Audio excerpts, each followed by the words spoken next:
తెలంగాణలో మున్సిపల్ ఎన్నికల ప్రక్రియ తుది అంకానికి చేరుకుంది. తాజాగా ఆయా మున్సిపాలిటీల మేయర్, చైర్మన్ అభ్యర్థుల ఎంపిక ప్రక్రియ కాసేపట్లో జరగనుంది. హంగ్ మున్సిపాలిటీలు, కార్పొరేషన్లు చేజిక్కించుకునేందుకు అధికార ప్రతిపక్ష పార్టీలు విశ్వ ప్రయత్నాలు చేస్తున్నాయి. ఆయా మున్సిపాలిటీలను సొంతం చేసుకునేందుకు పగడ్బందీ వ్యూహంతో అధికార పక్షం కాంగ్రెస్ ముందుకెళ్తోంది. అందులో భాగంగానే కరీంనగర్, నిజామాబాద్ కార్పొరేషన్లను ఎట్టి పరిస్థితుల్లోనూ వదులుకోవద్దని కాంగ్రెస్ భావిస్తోంది. ఇందుకోసం ఆపరేషన్ ఆకర్షకు తెరలేపింది. 30కి పైగా మున్సిపాలిటీల్లో 2 రోజులుగా హంగ్ మెలికలు తిరుగుతోంది. క్షణక్షణం మారుతున్న రాజకీయ పరిణామాలు ఉత్కంఠ రేపుతున్నాయి. స్వతంత్రులతో 3 పార్టీలు సంప్రదింపులు జోరుగా చేస్తున్నాయి. వారిని తమ పార్టీ వైపు మళ్లించుకునేందుకు మధ్యవర్తులతో సమాలోచనలు చేస్తున్నారు. బంపర్ ఆఫర్లు ప్రకటిస్తున్నారు అధికార ప్రతిపక్ష పార్టీలు. తెర వెనుక ఆర్థిక లావాదేవీలు, పదవుల పంపకాలు జోరుగా సాగుతున్నాయి. తుది దశలోనూ కార్పొరేటర్లు, కౌన్సిలర్లు క్యాంపులు వీడడం లేదు. క్యాంపులకు వెళ్లిన కార్పొరేటర్లు, కౌన్సిలర్లు నేరుగా మున్సిపల్ కార్యాలయాలకు చేరుకోనున్నారు. ఉదయం 11 గంటలకు ప్రమాణ స్వీకారం పూర్తయిన తర్వాత mayor, deputy mayor, chairman, vice chairman పదవులకు నామినేషన్లు స్వీకరిస్తారు. ఆ తర్వాత ఓటింగ్ నిర్వహిస్తారు. ఓటింగ్ సీక్రెట్ పద్ధతిలో కాకుండా చేయెత్తే పద్ధతిలో జరగనుంది.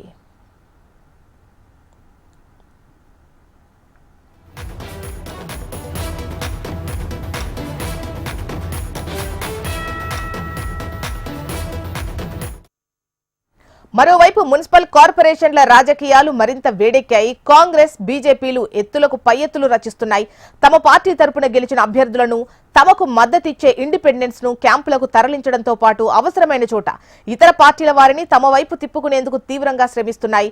ప్రతిపక్షాలకు ఏమాత్రం అవకాశం ఇవ్వకుండా అధికార కాంగ్రెస్ ఆధిపత్యం చాటుకునేందుకు వేగంగా పావులు కదుపుతోంది. రాష్ట్రంలో వీలైనన్ని కార్పొరేషన్లు చేజిక్కించుకునేందుకు కాంగ్రెస్ వ్యూహాత్మక అడుగులు వేస్తోంది. ఇక నిజామాబాద్ లో మొదట బీజేపీకి అనుకూలంగా ఉందని భావించినప్పటికీ ఎన్నికల ఫలితాల్లో మాత్రం కాంగ్రెస్, ఎంఐఎంలకు కలిపి మెజారిటీ మార్క్ 30 దాటి 31కి చేరడంతో వారికి మేయర్ పీఠం దక్కే పరిస్థితి ఉంది. ఇక Kothagudem municipal corporation mayor, deputy mayor పదవులకు చెరో 2.5 ఏళ్లు పంచుకోవాలని సిపిఐతో కాంగ్రెస్ ఒప్పందం కుదుర్చుకుంది. ఇక కరీంనగర్ లో మాత్రం అతిపెద్ద పార్టీగా బీజేపీ ఎక్కువ స్థానాలు గెలిచినప్పటికీ ప్రస్తుతం ఓ ఇండిపెండెంట్ అభ్యర్థి తెరపైకి రావడంతో మేయర్ ఎవరవుతారన్న అంశం తీవ్ర ఉత్కంఠ రేపుతోంది. ఇక కరీంనగర్ లో మొత్తం 66 డివిజన్లు ఉన్నాయి. ఎక్సాఫిషియో సభ్యులను కలుపుకొని మొత్తం 69 ఓట్లు. మ్యాజిక్ నంబర్ 35 ఉన్నవారే మేయర్ పీఠంపై కూర్చునే ఛాన్స్ ఉంటుంది. కాంగ్రెస్, బీజేపీ మధ్య తీవ్ర స్థాయిలో పోటీ నెలకొంది.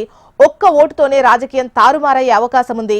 ఇక కరీంనగర్ మేయర్ ఎన్నికపై నరాలు తెగే ఉత్కంఠ కనిపిస్తోంది.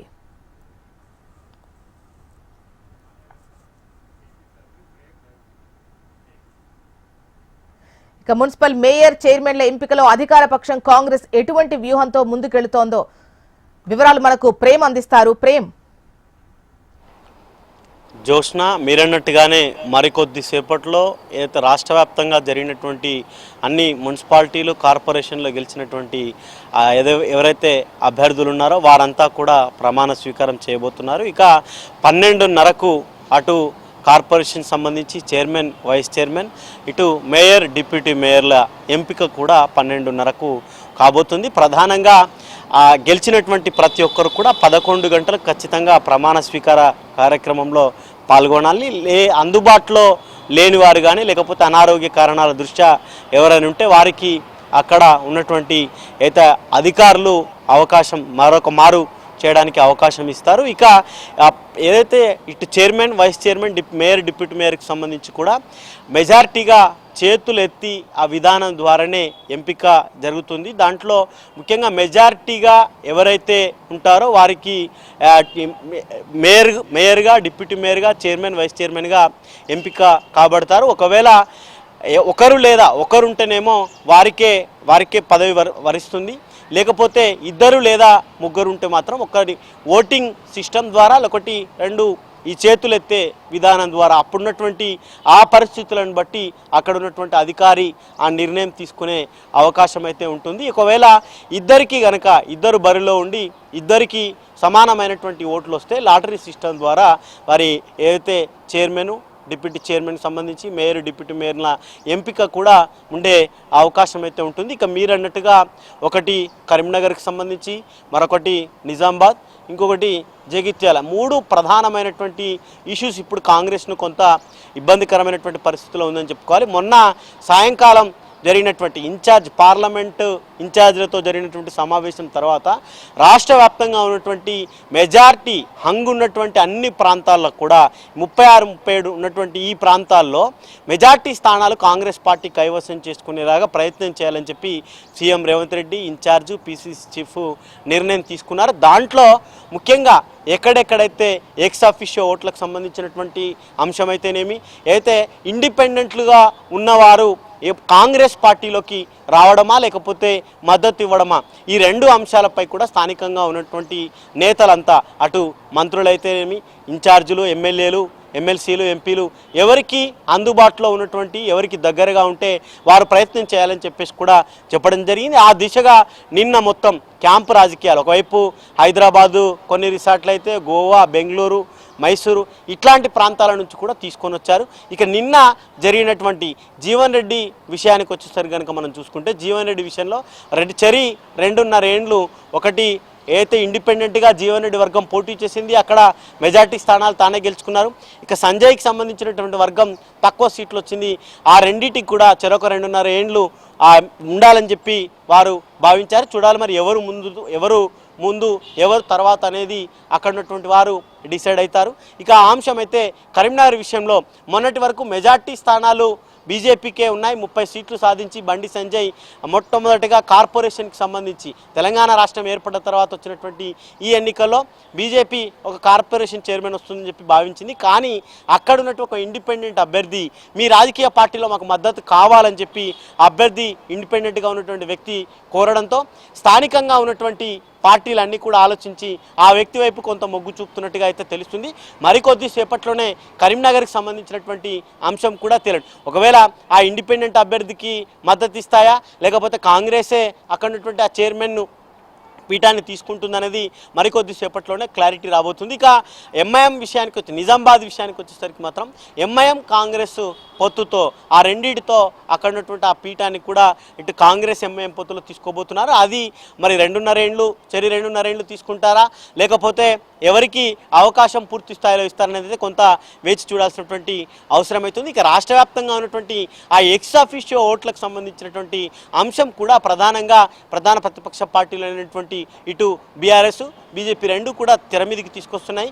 కాంగ్రెస్కు ఫిర్యాదులు కూడా పెద్ద ఎత్తున రాష్ట్ర వ్యాప్తంగా ఉన్నటువంటి అన్ని మున్సిపాలిటీలో ఉన్నటువంటి ప్రిసైడింగ్ ఆఫీసర్తో పాటు ఇటు ఎన్నికల సంఘానికి కూడా ఫిర్యాదు చేసినటువంటి పరిస్థితి అయితే ఉంది.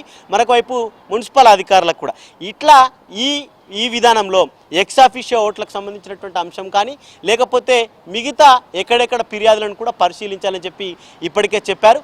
ఇక మరికొద్ది సేపట్లోనే chairman, vice chairman, mayor, deputy మేయర్లకు సంబంధించినటువంటి ఎన్నిక కూడా లాంఛనంగా కాబోతుంది. ముఖ్యంగా రాష్ట్ర వ్యాప్తంగా హంగున్న ప్రతి చోట కూడా ఈ 36 ప్రాంతాలతో పాటు కొన్ని సమస్యాత్మక ప్రాంతాల్లో గుర్తించిన దగ్గర కూడా పెద్ద ఎత్తున భారీ బందోబస్తు కూడా స్థానికంగా ఉన్నటువంటి ఆ పోలీసు అధికారులు అయితే ఉన్నతాధికారులు పెద్ద ఎత్తున పెట్టడం జరిగింది. ఇంకొకటి ఈ రిసార్ట్లు కానీ లేకపోతే పక్క రాష్ట్రాల్లో వెళ్ళినటువంటి ఈ గెలిచిన అభ్యర్థులంతా కూడా ఇప్పటికే ఇంకా మరికొద్ది సేపట్లోనే మొత్తం ప్రాంతాలను కూడా చేరుకొని ఈ ప్రమాణ స్వీకార ప్రక్రియ అయిపోయిన తర్వాత ఈ ఎన్నిక కూడా మేయర్, డిప్యూటీ మేయర్, దాంతోపాటు చైర్మన్, వైస్ చైర్మన్ల ఎంపిక కూడా పూర్తి కాబోతుంది. జోష్న. Okay, right Prem. అది ప్రస్తుతం తెలంగాణలో జరిగినటువంటి మున్సిపల్ ఎన్నికలకు సంబంధించి ఇది చివరి అంకం అని చెప్పుకోవచ్చు. కార్పొరేషన్లకు సంబంధించి ఉత్కంఠ మరి కాసేపట్లో తెరపడబోతోంది. హంగేర్పడినటువంటి మున్సిపాలిటీలకు సంబంధించి కూడా మనకు మధ్యాహ్నంకు టోటల్గా క్లారిటీ వచ్చేటువంటి అవకాశం ఉంది. ఇక తెలంగాణలో మున్సిపల్ ఎన్నికల ప్రక్రియ తుది అంకానికి చేరుకుంది. తాజాగా ఆయా మున్సిపాలిటీల మేయర్, చైర్మన్ అభ్యర్థుల ఎంపిక ప్రక్రియ కాసేపట్లో జరగబోతుంది. అయితే హంగ్ మున్సిపాలిటీలు, కార్పొరేషన్లు చేజెక్కించుకునేందుకు అధికార ప్రతిపక్ష పార్టీలు విశ్వ ప్రయత్నాలైతే చేస్తున్నాయి. ఆయా మున్సిపాలిటీలను సొంతం చేసుకునేందుకు పగడ్బందీ వ్యూహంతో అధికార పక్షం కాంగ్రెస్ ముందుకెళ్తోంది. అందులో భాగంగానే కరీంనగర్, నిజామాబాద్ కార్పొరేషన్స్ ను ఎట్టి పరిస్థితుల్లోనూ వదులుకోవద్దని కాంగ్రెస్ భావిస్తోంది. ఇందుకోసం ఆపరేషన్ ఆకర్షకు తెరలేపింది. 30కి పైగా మున్సిపాలిటీల్లో 2 రోజులుగా హంగ్ మెలికలు తిరుగుతోంది అని చెప్పొచ్చు. క్షణక్షణం రాజకీయాలు మారుతున్నాయి. ఎంతో ఉత్కంఠ కలిగిస్తున్నటువంటి పరిణామాలైతే నెలకొంటున్నాయి. స్వతంత్రులతో 3 పార్టీలు సంప్రదింపులైతే జోరుగా సాగిస్తున్నాయి. వారిని తమ పార్టీ వైపు మళ్లించుకునేందుకు మధ్యవర్తులతో సమాలోచనలు జరుపుతున్నాయి. పార్టీలన్నీ కూడా బంపర్ ఆఫర్స్ ప్రకటిస్తున్నాయి. అధికార ప్రతిపక్ష పార్టీలు పోటీ పడుతున్నాయని చెప్పొచ్చు. ఇక తెర వెనుక ఆర్థిక లావాదేవీలు, పదవుల పంపకాలు జోరుగా